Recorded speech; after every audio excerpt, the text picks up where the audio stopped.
Do you want to play a build that can farm the most juiced and difficult maps possible, that can kill all of the pinnacle bosses, that has giga damage and defense? Of course you do. But here's the problem. You're broke as shit, and all of the money-hungry Muppet streamers have pushed the gear prices into insanity. But here's the good thing. I've spent a total of 2 divines making my gear, and in this one, we'll not only cover how you can get an insane build online, but also how you can do it cheaply, gearing up cleverly. But first things first, how does the build function? You may know this already because everyone, including their grandmother's distant cousins living in an igloo somewhere in bumfuck nowhere, are playing Lightning Arrow Deadeye. But just in case you don't know, this is the basics of the build. Firstly, you have Lightning Arrow. This is your clearing skill for 99% of content, basically turning the build into a one-button build. It has excellent AoE and base damage, scaling from both physical and elemental damage. Your second button is Lightning Rod. This is only for rough elites and bosses. You basically throw it down, shoot some lightning arrows in it, and your lightning arrows will start chaining the lightning rods for additional damage. For finally sealing the deal with clear, you'll have Herald of Thunder, which will create screen-wide clears for you. On top of that, we'll also make it blind enemies, which is basically multiplicative with evasion, and will make you completely untouchable when you scale your gear correctly. You're more or less going to be able to run several maps without getting hit once, if you play correctly. Finally, we have your trusty Roe, because you want to be fast as fuckboy, removing the movement speed penalties. And in this patch, we can also have it grant us a buttload of damage. More on that later.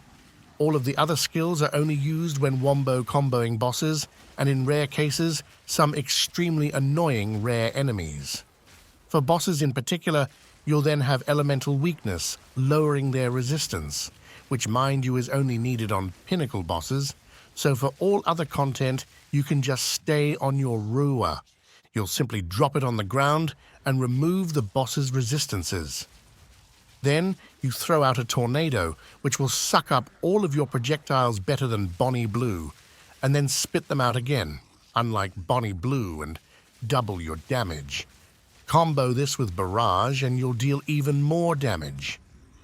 Alright, so those are the skills used and how the build plays. To understand how everything works and what you should prioritize to save bank, let's start by checking out the support gems. Firstly, called Shots is only really used for leveling. For everything else, it's absolute donkey ass. When it comes to our Lightning Arrow, all we care about is damage, damage, and more damage. So we grab Elemental Armament. This, along with a few other gems, are Strength gems. So you'll have to grab 1 Strength roll and 1 Dex or Int roll on your gear later on to use everything. We then go with Lightning Attunement, which is the gem I'd skip if I only have 4 slots, as it reduces your cold and fire damage, which you'd ideally have some of on your gear as well. We then go with Charged Shot, which grants a massive burst every 3rd arrow, Stoicism 2, granting 20% damage, and we'll keep this up permanently as long as we don't dodge roll, which we never do on our Rower, and finally, Rapid Attacks for faster clear. When it comes to our Lightning Rod, all we care about is damage supports here as well. The only gem you need to know about is Long Shot, substantially increasing your damage as long as you are far away, and you always want to be far away when rocking this build. If you prefer to play close up and die, however, then swap this for close combat, or skip it entirely if you don't have 5 slots. In the first clip I showed I was playing this, but just 1 hit at that range and you're fucked, so I'd always prefer to play long range. Next is your Roe. Here it doesn't really matter what you slot in as long as you have Brutus Brain as to make it immortal, and Loyalty as to have it reduce your damage taken.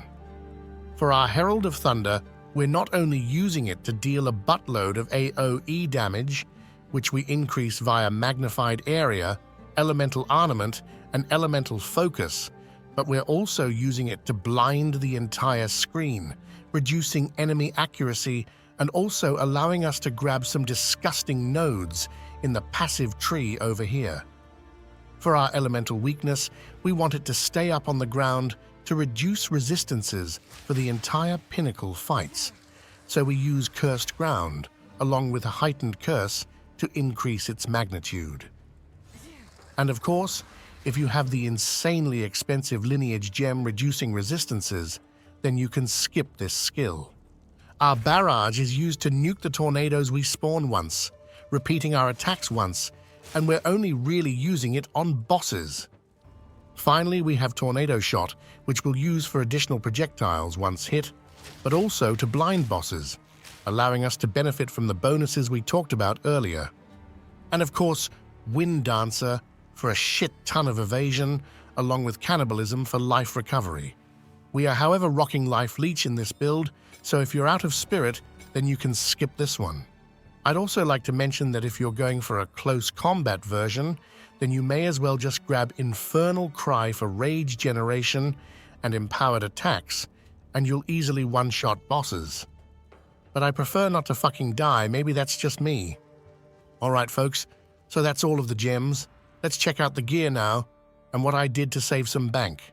Because unlike others, I'm not born in divines. So firstly, we have our bow. This bow cost me nothing, but funnily enough, it's still granting me more damage than a 15 divine bow. And you can buy a pretty identical one for just 20 exalts right now, or craft one yourself. The extra lightning, attack speed, and skill ranks are all essences. Then you just need a Gemini bow and as much flat damage as possible, and you're done.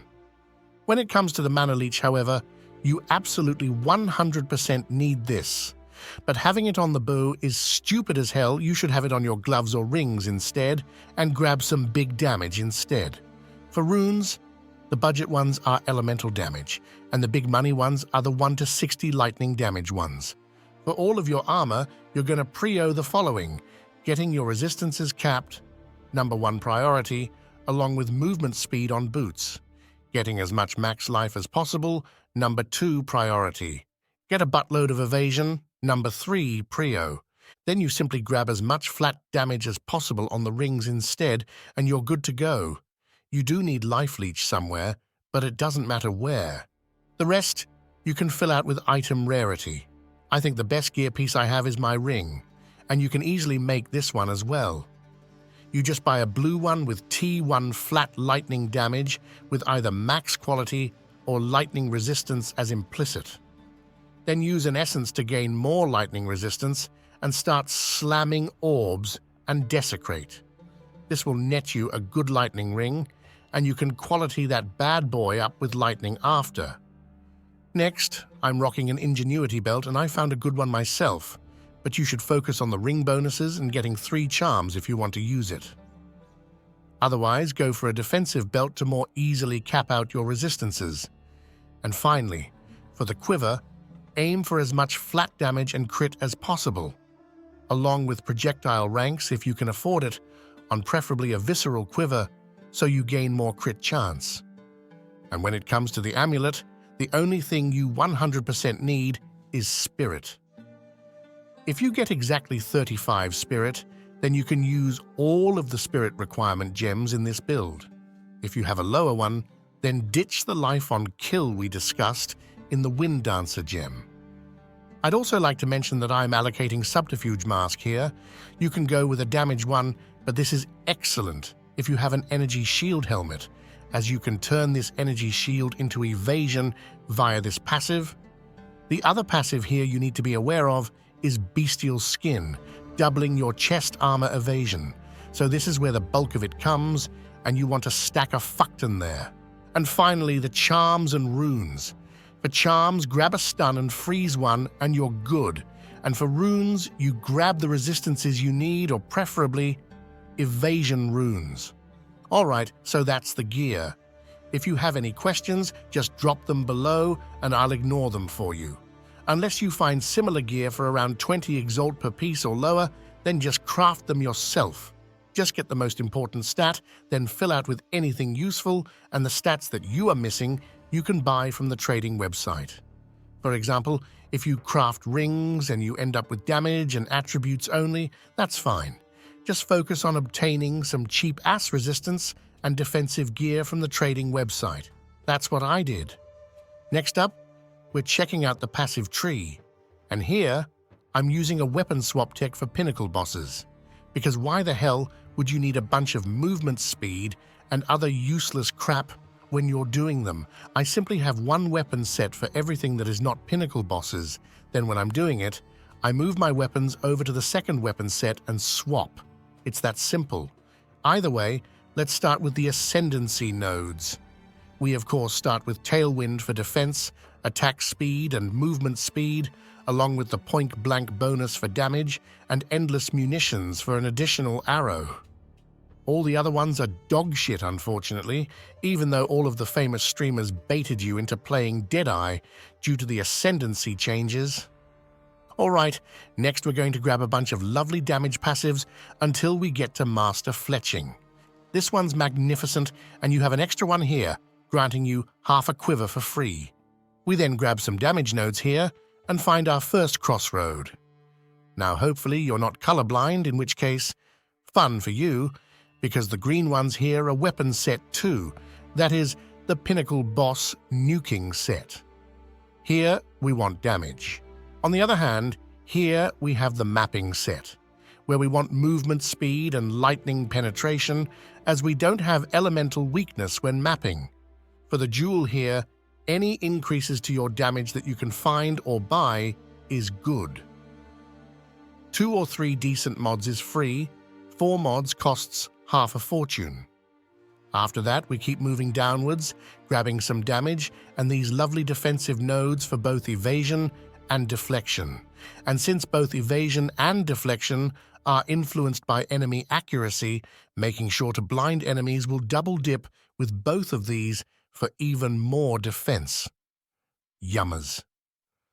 Next, we go to pick up this big ass cluster for crit chance, damage, piercing and feathered fletching, allowing us to gain damage from projectile speed. Then grab some damage and these companion damage bonuses, which will grant to yourselves via Inspiring Ally, which is up 100% due to us always running the row away. I haven't decided on a nickname for mine yet. Dickwat maybe? Not sure. Here we have some crit nodes, a bunch of evasion, dex and attack speed.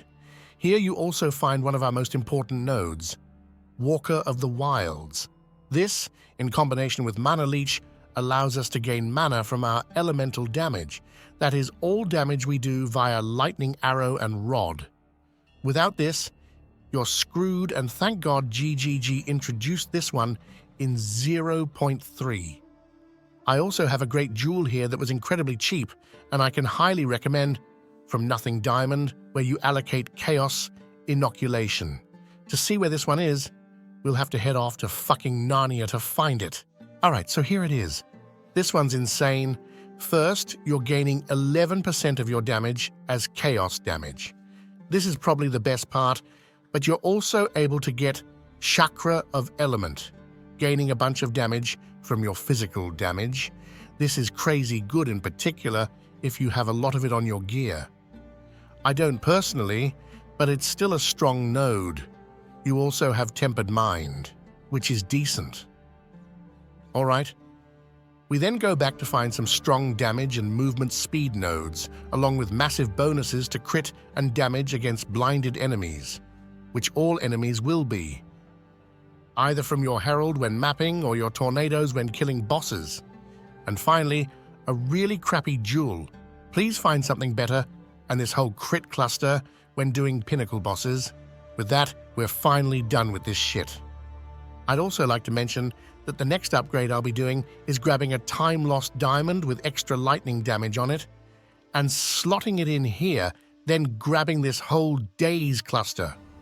It'll spike your damage like crazy, but it costs a few divines, so I'm just throwing it in there in case you want to keep progressing. Hey, will you look at that?